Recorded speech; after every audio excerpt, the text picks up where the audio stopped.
Moi et mes amis adorions jouer aux jeux vidéo. On faisait des tournois tout le temps et on aimait toujours essayer les nouvelles consoles. On était comme un genre de clan. Chaque samedi, on jouait à un jeu vidéo et on faisait un tournoi. C'était tellement amusant. Mais avant de continuer, n'oubliez pas de mettre un j'aime, de vous abonner à la chaîne et d'activer les notifications. Vous ne voulez certainement pas rater l'une de ces histoires folles. L'une de ces histoires folles. Ma mère n'aimait pas trop ça. Elle disait que je passais trop de temps à jouer aux jeux vidéo et que je ratais les choses importantes de la vie. D'habitude, je l'ignorais. Mais c'était ma mère. Avant, je pensais simplement qu'elle ne voulait pas que je m'amuse. J'aurais tellement voulu l'écouter à ce moment.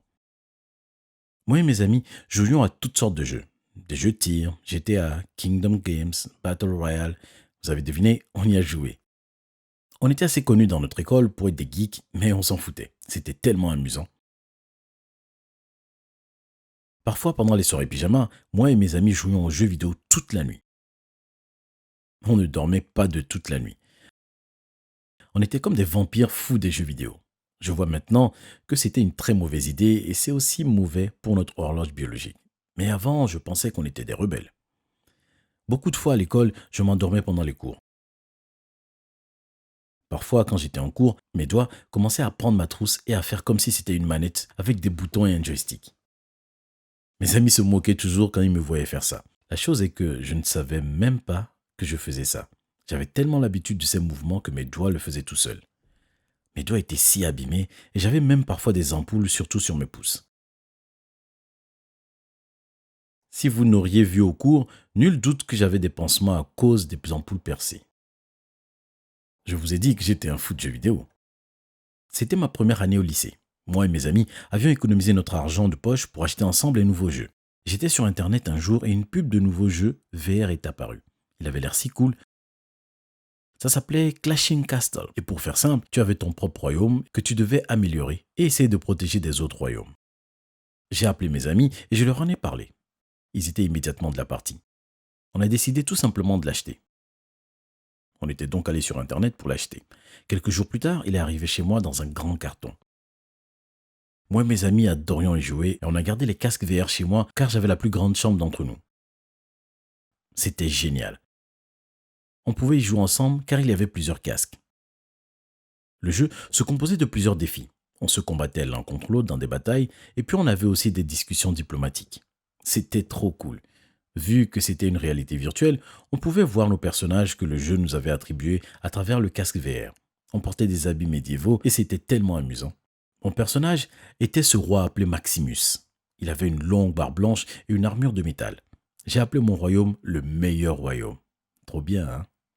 Jusqu'à maintenant, mon royaume était le plus grand car j'avais agrandi mon territoire grâce au royaume de mes amis. On y jouait tout le temps.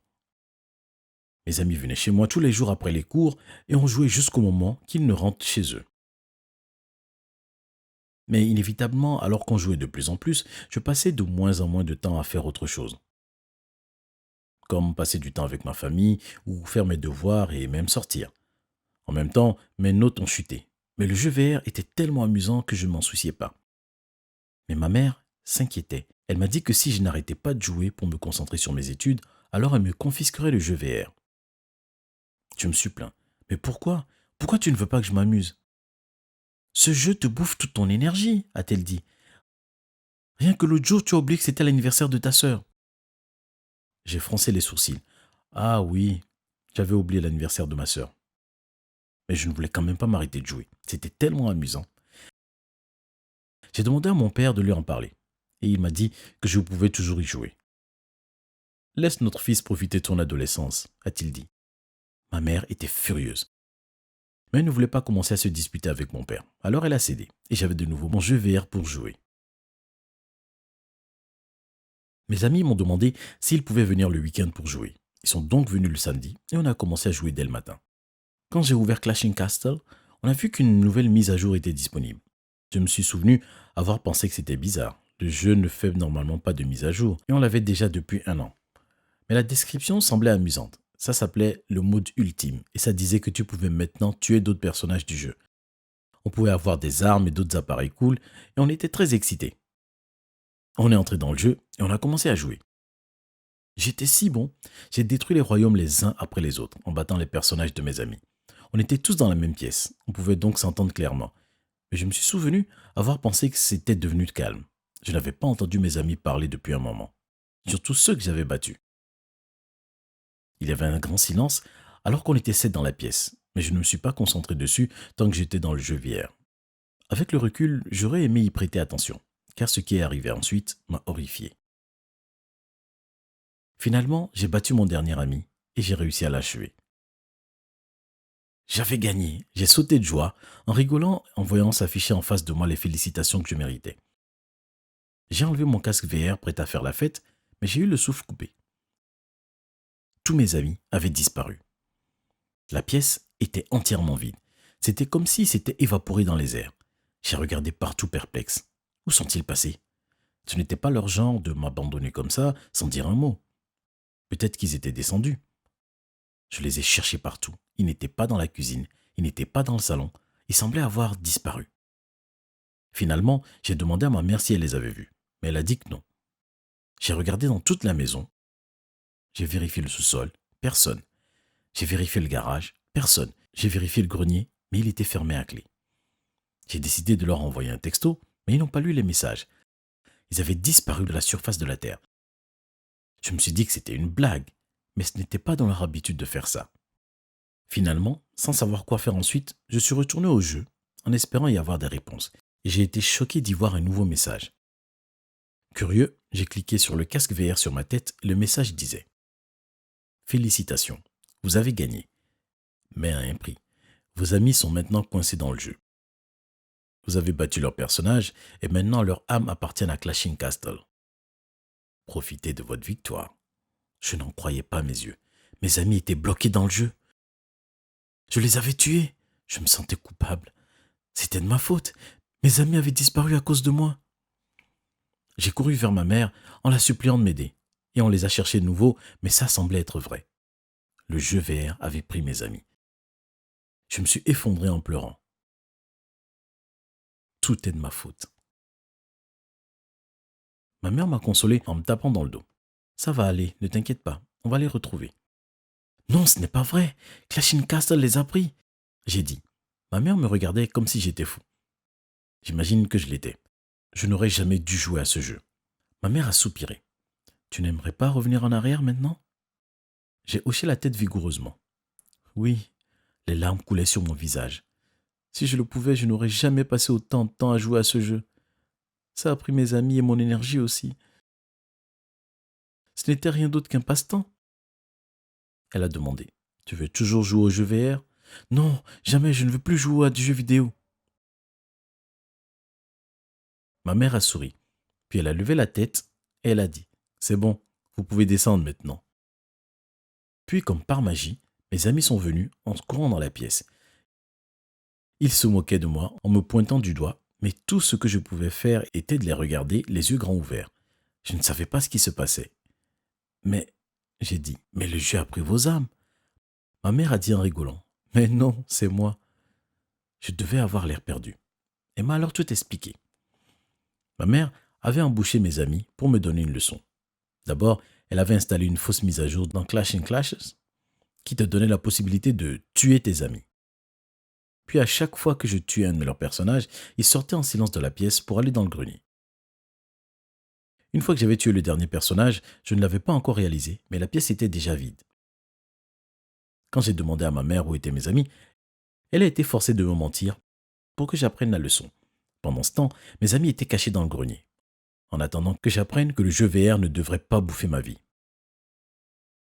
Ils m'ont emmené en haut et m'ont montré là où ils se cachaient tout ce temps. Le grenier était rempli de snacks, d'une télé et d'un matelas. On a eu peur quand tu as frappé à la porte tout à l'heure, a dit un de mes amis. On pensait que tu allais nous trouver. Je me souviens être allé devant la porte du grenier et l'avoir poussée, mais elle était bloquée. Je n'aurais jamais imaginé que mes amis étaient cachés de l'autre côté. Je me suis retourné furieux vers ma mère. « Comment tu peux me faire ça ?» Puis je regardais mes amis. « Vous aussi, vous êtes censés être de mon côté ?» Elle nous a achetés, ont-ils dit, comme si ça leur donnait le droit de me tromper comme ça. J'ai regardé de nouveau ma mère furieux. « Tu devais voir une bonne leçon, a-t-elle dit. » J'étais d'abord en colère, mais j'ai compris qu'elle avait raison. Tout ce temps, quand je jouais aux jeux vidéo, je ne réalisais pas à quel point j'étais fatigué. J'avais oublié l'importance de rester dans le monde réel. Bien sûr, le VR était super, mais c'était mes souvenirs dans le monde réel qui comptaient vraiment. À ce jour, je suis toujours reconnaissant envers ma mère pour m'avoir donné cette bonne leçon. Qui sait, peut-être que si elle n'avait rien fait, je jouerais toujours au VR en tant qu'adulte et ça ne serait pas embarrassant.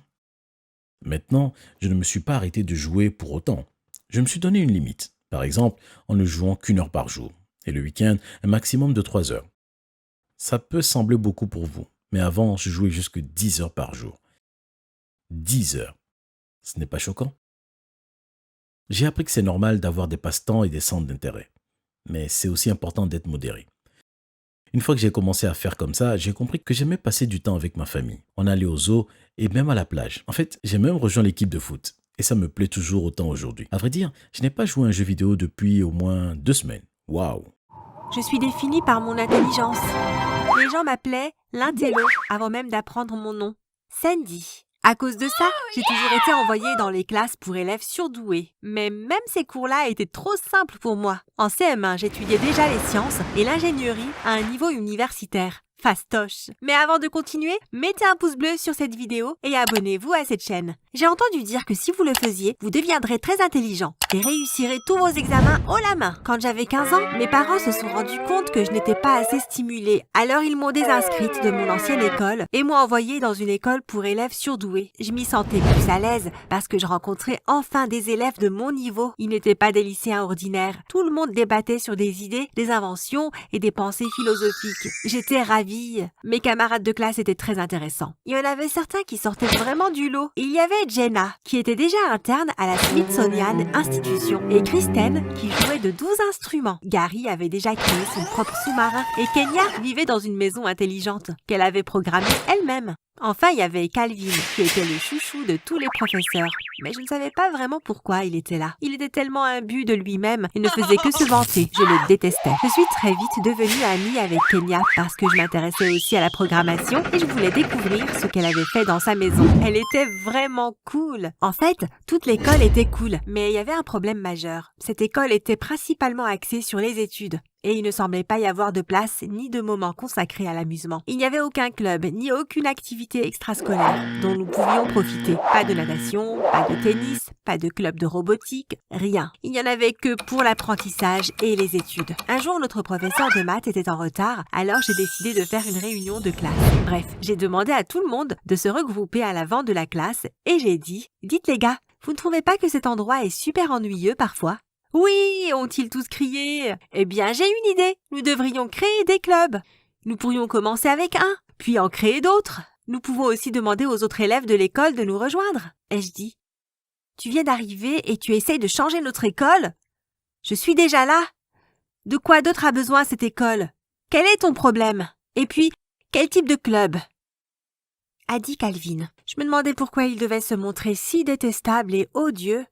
Eh bien, je pense que nous devrions trouver quel centre d'intérêt nous avons en commun et créer quelque chose qui se concentre là-dessus. J'ai répondu poliment, même si j'avais envie de lui dire de quitter ma réunion. Nous avons échangé nos idées pendant un moment. Certains aimaient l'astronomie, alors que d'autres pensaient qu'un club d'astronomie était trop ennuyeux. D'autres aimaient la paléontologie, d'autres non. Il s'est écoulé un peu de temps avant que Kristen ne dise « Hé les gars, quelle est la chose que vous faites tous chez vous pour vous amuser ?» Bien, il y avait des réponses différentes. Il me semblait que tout le monde a mentionné les jeux vidéo. « Ah ah !» ai-je dit. « Pourquoi ne pas créer un club de jeux de réalité virtuelle ? Mais au lieu de jouer, nous créerons les jeux. »« Oui, c'est une bonne idée. En plus, je suis déjà le meilleur, » a dit Calvin. « On verra ça. » ai-je répondu, en levant les yeux au ciel. J'aurais aimé le pousser par la fenêtre. Par chance, toute la classe adorait l'idée, alors nous avons commencé ce jour-là après les cours. Nous avons demandé si nous pouvions utiliser la salle informatique, très bien équipée de l'école. C'est devenu notre salle de réunion et notre refuge pour partager notre créativité et nos idées. Les premières semaines, tout se passait bien. Nous créions des jeux et nous nous amusions à tester ce que les autres avaient fait. Nous avons aussi beaucoup appris. Cependant, un jour, Calvin a fait une suggestion qui a tout changé. C'était juste après l'après-midi le plus amusant qui soit. Et je pense qu'il avait juste envie de gâcher l'ambiance. Ce stupide club a besoin d'être plus structuré. Nous sommes tous là, mais nous n'avons pas de leader. Je me porte volontaire pour être le président de ce club.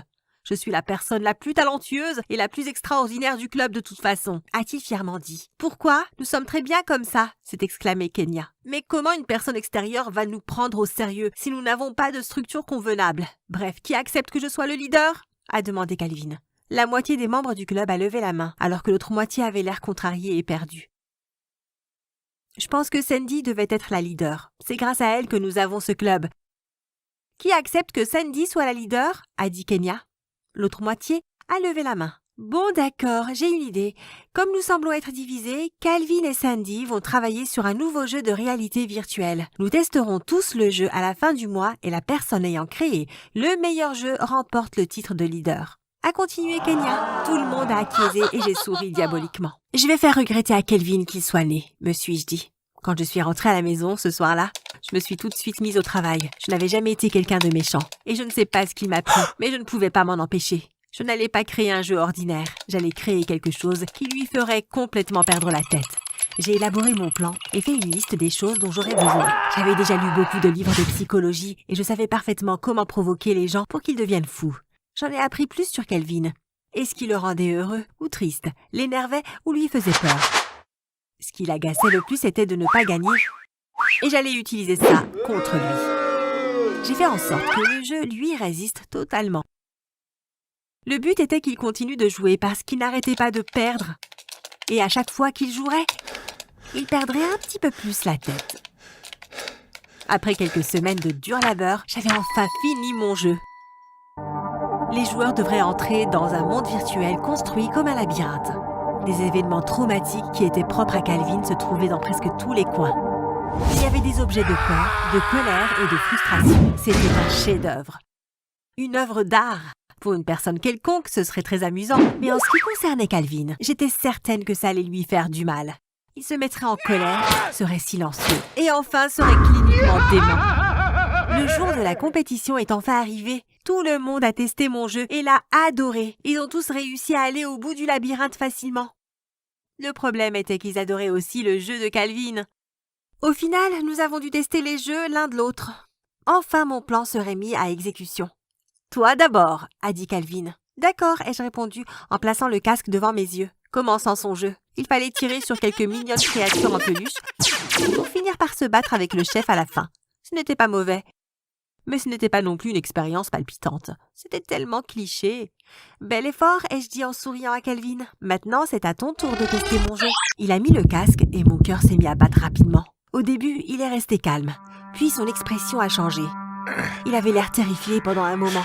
Puis il semblait en colère. Quelques minutes plus tard, il a arraché le casque et s'est écrié. « Ce jeu est pourri !»« Mais tu ne l'as pas fini. Tu as gagné. Tu dois aller jusqu'au bout, » ai-je dit. Je suis juste fatiguée aujourd'hui. Je continuerai demain, a-t-il répondu. Nous n'avons pas pu décider quels étaient les résultats de la compétition comme il n'avait pas fini mon jeu. Tous les jours, Calvin retournait dans la salle pour jouer au jeu et tous les jours, mon plan semblait fonctionner de mieux en mieux. Au début, il était de plus mauvaise humeur en classe. Je me souviens que Christine lui a demandé si elle pouvait lui emprunter un crayon. Et il lui a jeté sa trousse à la figure. Puis il lui a reprise et il lui a dit d'avoir le sien. Il a commencé à piquer des crises régulièrement. Ensuite, il est devenu triste. Il avait l'habitude de faire des blagues nulles pendant les cours, mais il paraissait trop maussade pour ça maintenant. Après ça, il semblait s'enfermer dans une bulle. Il refusait de parler à ses amis. Il venait à l'école, allait en cours, puis allait tout droit dans la salle informatique pour continuer d'essayer de finir le jeu.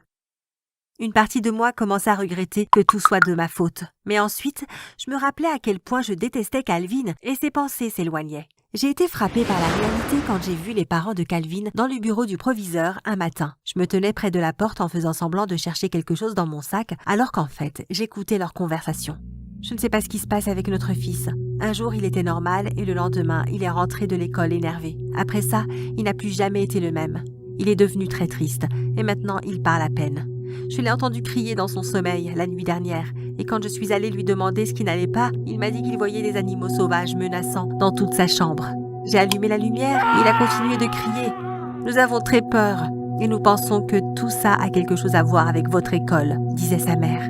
Calvin, as-tu quelque chose à dire ? A demandé le proviseur. Calvin a gardé le silence. Nous pensons que l'élément déclencheur est ici, mais il ne veut rien nous dire. Si ça continue, nous devrons peut-être l'inscrire dans une autre école, a dit son père. Oui, Oui, c'est exactement ce que je voulais, me suis-je dit avec un grand sourire. Le proviseur a essayé de leur assurer qu'il n'y avait aucun problème à l'école et leur a recommandé de voir un psychologue pour aider leur fils. Ça n'a fait qu'énerver ses parents encore plus. Je les ai entendus se lever, alors j'ai couru dans la direction opposée. Le lendemain, Calvin n'est pas venu à l'école.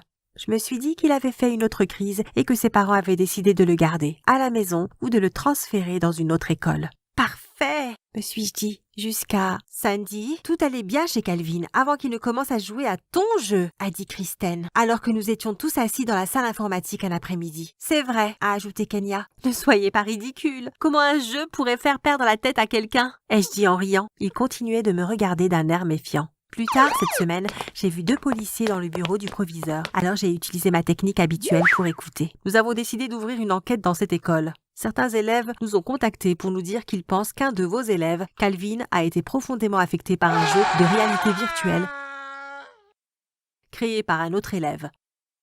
Nous allons confisquer le jeu et nous reviendrons vers vous quand nous aurons fini, disait l'un des policiers. Je me suis mise à trembler. Ça ne faisait pas partie du plan. Calvin devait simplement disparaître pour toujours pour que je puisse profiter de ma nouvelle école. Quelques semaines plus tard, mon pire cauchemar est devenu réalité.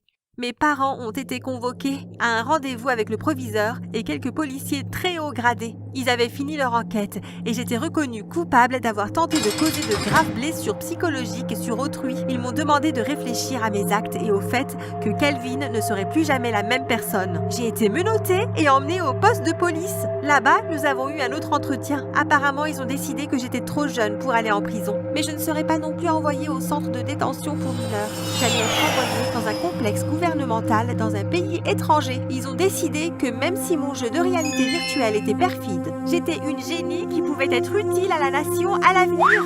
Je serais enfermée pendant 15 ans, puis libérée pour travailler pour le gouvernement. J'étais complètement anéantie parce que je n'avais jamais imaginé un avenir aussi épouvantable.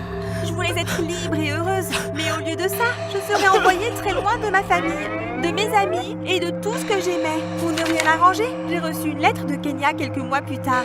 Elle me disait qu'en réalité, Calvin avait un faible pour moi et qu'il se comportait comme un idiot seulement parce qu'il pensait que ça me ferait le remarquer. J'ai fini par détruire ma vie et le seul garçon qui ait jamais eu un faible pour moi. C'était un désastre total.